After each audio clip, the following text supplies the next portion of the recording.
Vamos então à nossa última parte de filosofia antiga e vamos falar sobre Plotino e o neoplatonismo. Hum, Só que uma coisa, eu não entendi tão bem Plotino como os outros, tentei ao máximo conseguir entender isto e colocar algo simples, também toda a gente entender, mas caso alguém uh, ache que algo não é de certa forma, não acho que algo não está certo, diga-me que é para eu corrigir. O Plutino também faz, apesar de não ser usada esta frase, mas também faz um género numa fusão de horizontes como Aristóteles fazia, não é? O Plutino viveu no momento em que as grandes filosofias anteriores já existiam todas. Já tinha as ideias de Sócrates, Aristóteles, Platão e várias outras. Então ele não começou do zero. Em vez disso, ele vai pegar em uma, pegar também nas partes boas da filosofia, de uma filosofia específica, criticar outras partes e reorganizar criticamente tudo o que recebeu. A pergunta que Plotino vai tentar responder ao máximo é a seguinte: ah, como ele tenta compreender a pluralidade, a diferença e a mudança? Que como é que conseguimos ter a pluralidade, a diferença e a mudança e ao mesmo tempo não destruir a unidade e a inteligibilidade da realidade? Ou seja, como é que o múltiplo adquire sentido através do uno, através da unidade? Então iniciamos com a ideia de Sócrates. Ora, eu não vou estar a repetir o que é que cada filósofo pensa, porque já falámos muito nisso, não é? Então eu vou só falar uma tese específica e depois, sem entrar muito por ela, e depois a crítica então de Plotino. Plotino não critica Sócrates no plano moral, certo? Mas no plano ontológico. O Sócrates trabalha sobretudo ao nível ético e dialógico. Ele não é muito das ideias da física. Sócrates não fala muito sobre a física. Contudo, ele pressupõe várias coisas. Então, Sócrates, por exemplo, pressupõe definições universais, como, por exemplo, o bem e a inteligibilidade. Mas ao fazer essas pressuposições, ele vai assumir que o múltiplo remete para algo comum. Então, o Sócrates vai reconhecer valores universais, mas não vai explicar de onde é que vem essa universalidade. Por isso, ele não vai explicar a origem ontológica do inteligível.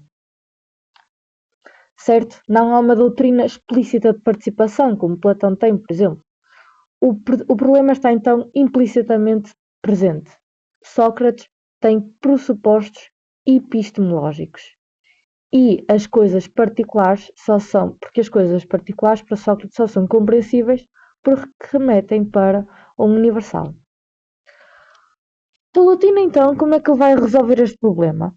Ora, lembremos que ele não vai alterar a parte da ética, simplesmente ele vai solucionar a parte da física de Sócrates, certo? Que não tem, mas que pressupõe uma. A ética, ele vai juntar estas duas coisas e vai dizer que a ética só pode ser compreensível se houver uma estrutura ontológica superior. Ou seja, a virtude vai ter que passar a ser entendida como o retorno da alma ao princípio.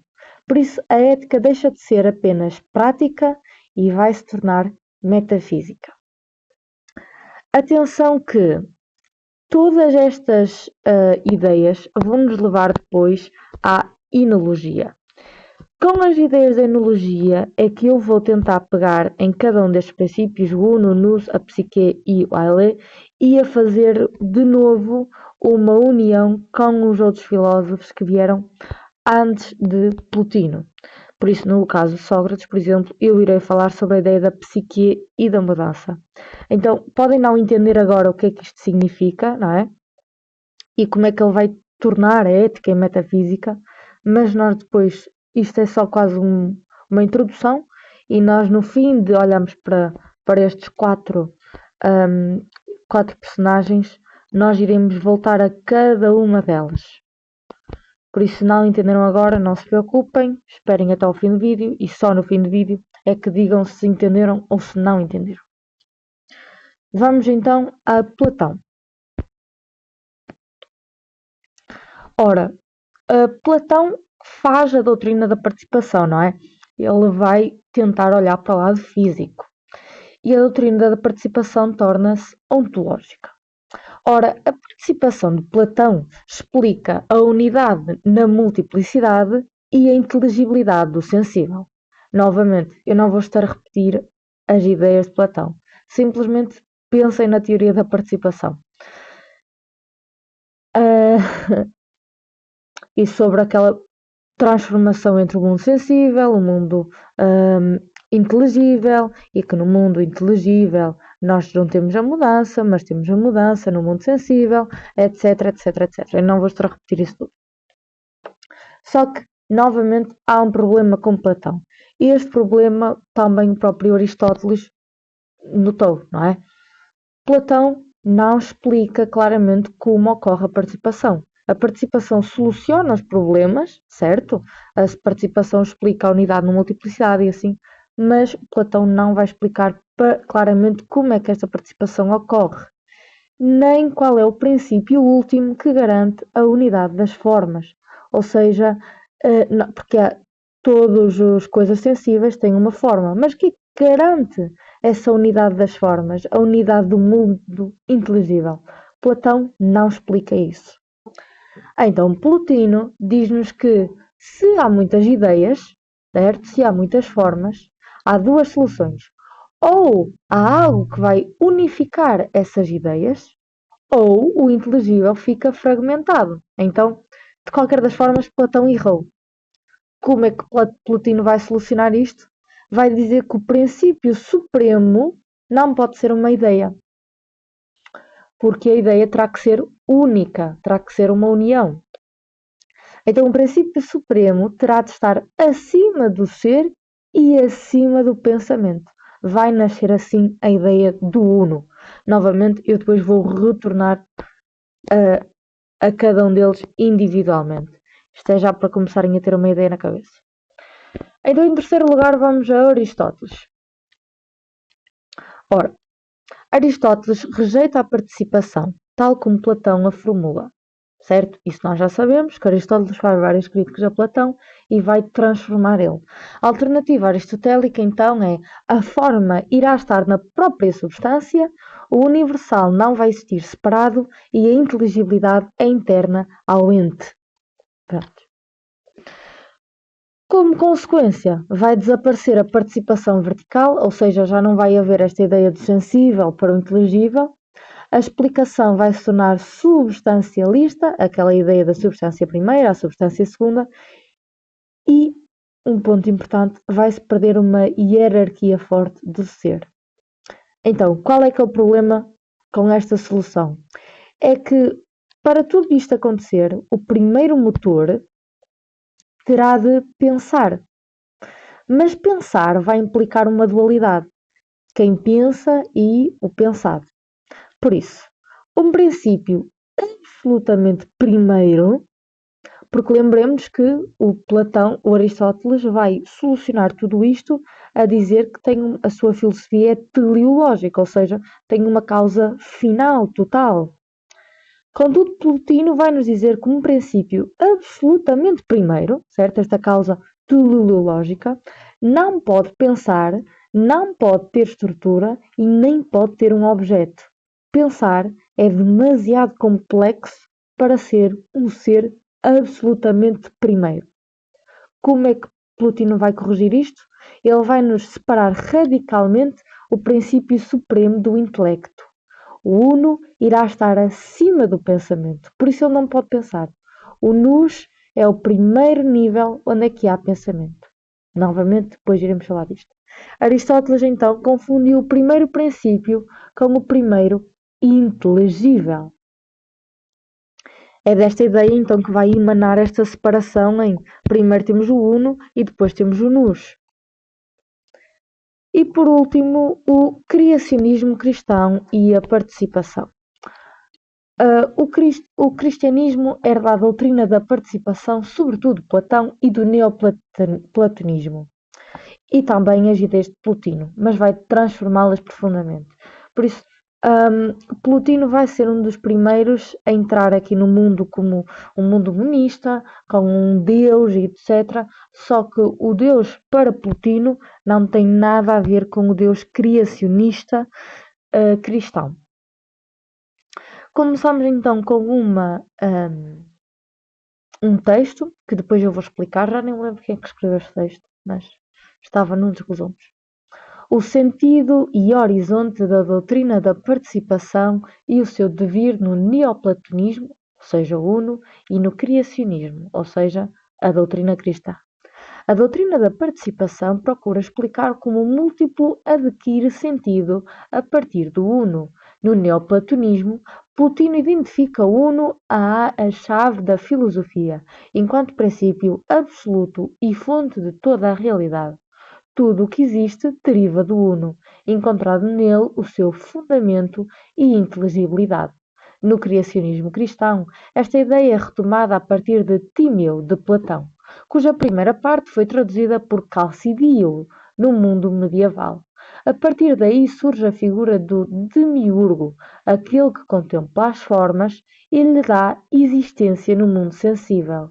Assim, as coisas fazem sentido porque participam numa forma. Por exemplo, uma casa desenhada ou construída é casa porque participa na forma de casa, sendo real apenas a que existe fisicamente. Deste modo, o mal não possui realidade própria, pois não existe uma forma de mal. Se existisse, ter-se-ia de admitir um dualismo ou maniqueísmo. Do mesmo modo, objetos diferentes, como um quadro pequeno e um quadro grande, apesar das diferenças, participam ambos da mesma forma de quadro. Então, explicação do que é isto, não é? Qual é a tese do cristianismo?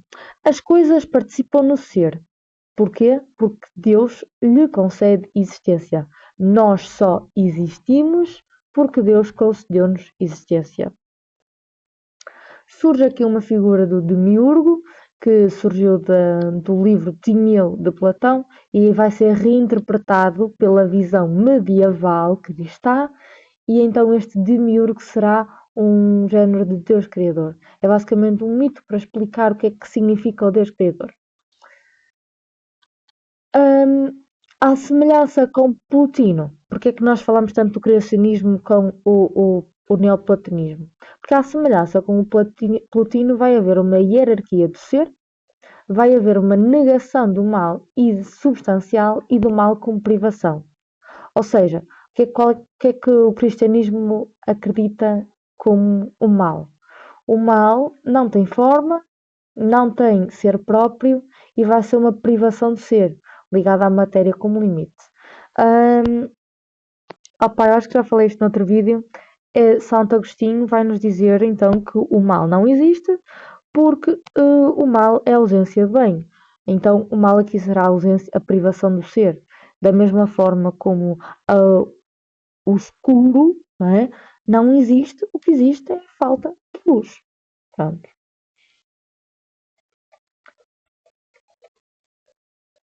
Outro ponto em comum com Plotino é a transcendência do princípio supremo. O princípio supremo não está neste mundo, estará transcendido. Mas há uma diferença decisiva. Em Plotino, a participação resulta da emanação necessária. Já no cristianismo, resulta na criação. O mundo existe para os cristãos porque o mundo foi criado por Deus, certo? Já em Plotino, não houve uma criação propriamente, houve uma emanação. O Uno, então, outra diferença é que o Uno não decide nem quer. Tudo flui necessariamente da sua perfeição. Enquanto no criacionismo, temos Deus como um Deus que vai mexer no mundo, entre aspas, que vai participar no mundo, que vai ajudar as pessoas. O Uno não tem pensamento. Apesar dele tudo flui necessariamente da sua perfeição, ele não é um. Pronto, há diferenças com o ser cristão. Para Plotino, então, se o princípio tivesse vontade, já não seria absolutamente simples. Enquanto Deus cristão tem vontade, não é? Deus criou o mundo porque assim o quis. E tem pensamentos, não é? Deus diz-nos na Bíblia, em Gênesis, ele construiu coisas e diz, e isto é bom. Tem pensamentos, tem racionalidade, tem tudo mais que o ser do Plotino não tem. Então agora, para explicar tudo isto e começarmos novamente a entender o que é que esta fusão de horizontes trouxe-nos para Plotino. Vamos à enologia. Ou seja, Plotino vai inaugurar o neoplatonismo e fundar a enologia. Dessa forma, ele vai superar a ontologia clássica de Sócrates, de Platão e de Aristóteles. Em vez de estudar o ser enquanto substâncias individuais, como Aristóteles, vai passar a pensar na realidade a partir da unidade que constitui o todo, o uno. O uno é transcendente, inefável e incognoscível. Ele não é um ser, mas é o princípio que torna tudo inteligível. Nós não o conhecemos diretamente, mas é através dele que compreendemos o mundo. O problema central é o uno e o múltiplo.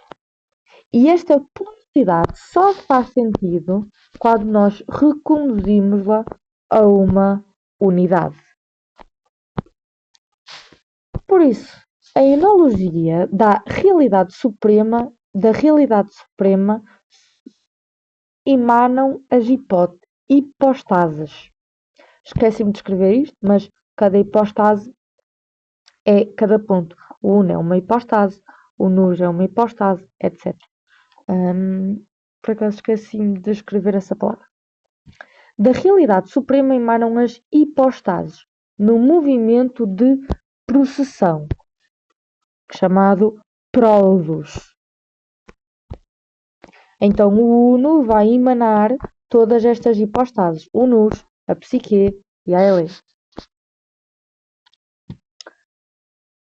Plotino vai retomar a Platão e radicalizar a participação.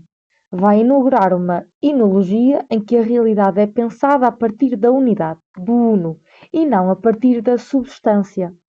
Tudo existe por processão, o pródos. Então nós, em primeiro lugar, temos o uno, em segundo lugar temos o nous, que é o intelecto, em terceiro temos a psique, que é a alma, e em quarto a aele, que é a matéria.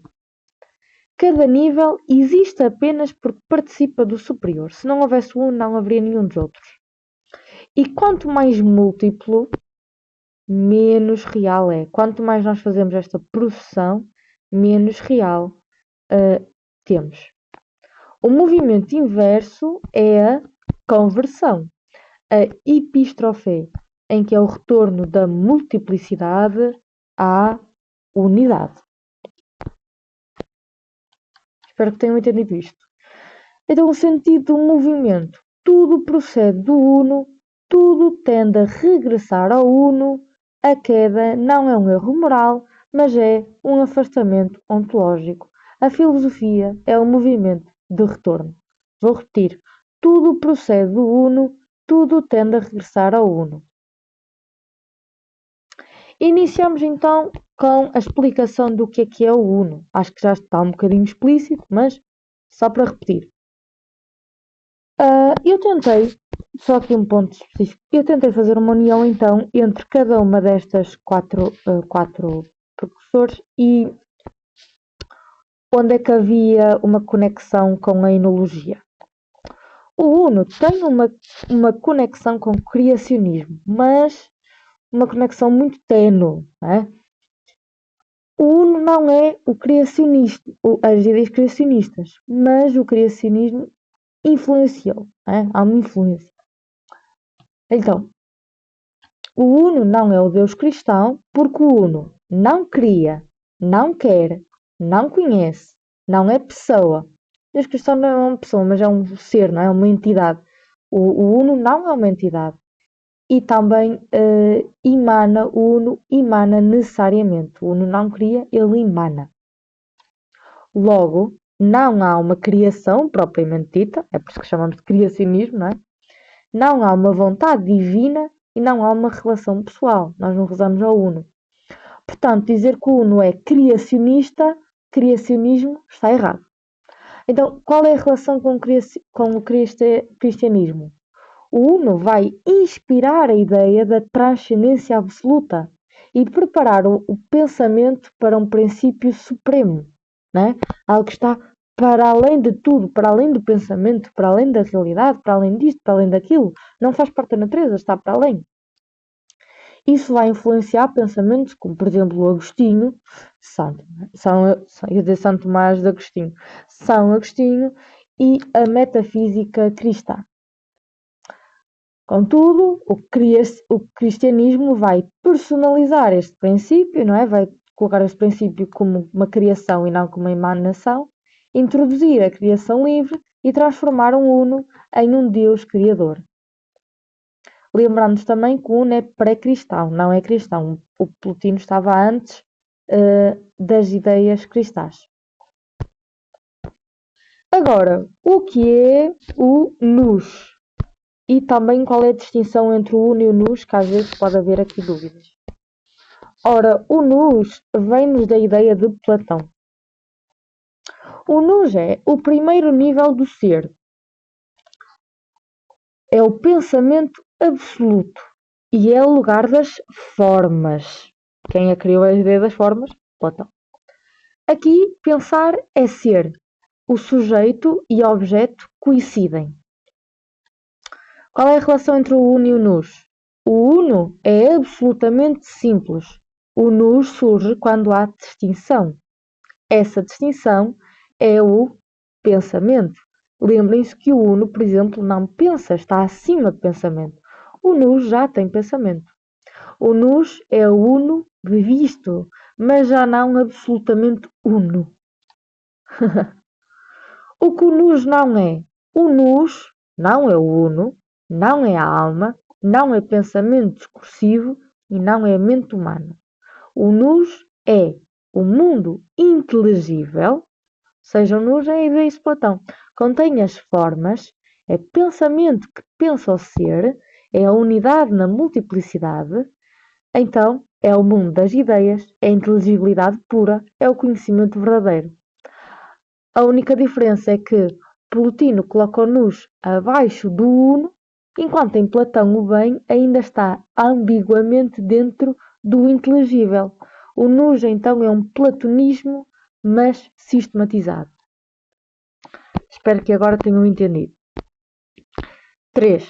A alma, ou seja, a psique, tem influência de Sócrates. Lembram-se quando eu falei que a ética vai se tornar uma metafísica? Vai ser por meio da alma.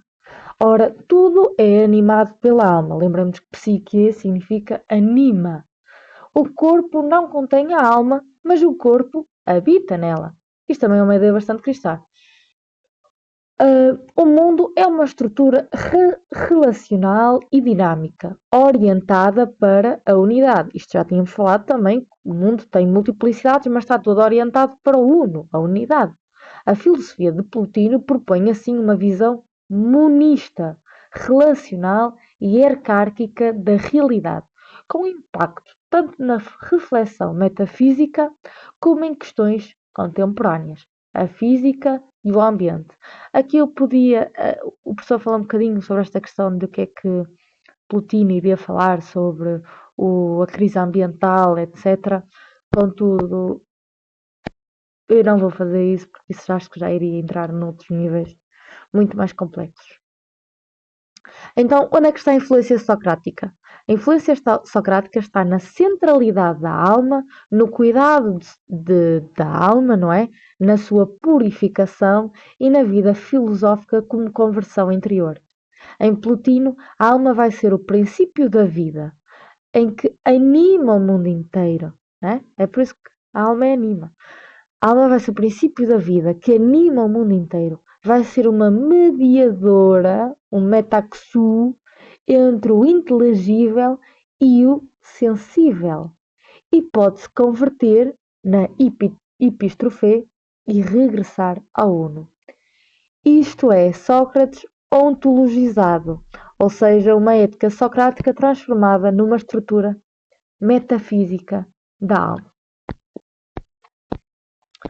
E em quarto lugar temos a Aile, a matéria, que tem uma conexão com as ideias de Aristóteles. Plotino rejeita a metafísica substancialista de Aristóteles. Ponto. A substância deixa de ser central e a relação passa a constituir a realidade. A matéria não é um ser positivo, é uma condição limite necessária para explicar a multiplicidade, embora incognoscível. Plotino vai herdar de Platão as ideias da matéria como potencialidade, lembrem-se que a matéria é potência e ato, a ausência de forma própria e a indeterminação. Mas vai corrigir Aristóteles, porque para Aristóteles a matéria ainda faz parte da substância. Lembrem-se que a matéria é o composto hilomórfico. Para Plotino, a matéria é o limite do ser, é o quase não ser e é ligada ao mal como privação. Portanto, há uma influência aristotélica, sim, mas radicalizada negativamente. É isso, são conceitos um bocado mais complexos. Não sei se entenderam tudo, perguntem qualquer coisa. Não sei se vou conseguir responder porque eu também não entendi muito bem Plotino. Uh, mas acho que é importante entendermos esta questão novamente. Tanto Plotino e Aristóteles fazem uma fusão de horizontes. E todos os filósofos, na verdade, todos. O papel do filósofo é porque é que nós estamos a ter a licenciatura em filosofia, não é? Porque é que nós estudamos filosofia? Estudamos os filósofos não para pegar na opinião deles e ser um seguidor cegos, mas para pegar nas opiniões deles, transformar nas nossas, juntar todas as opiniões, ver as críticas, ver a favor, ver isto, ver aquilo, e depois criar a nossa própria teoria e as nossas próprias ideias. É isto, terminamos então a matéria de Antiga e acabei de vos ler 81 páginas, por isso sintam-se felizes porque foram produtivos.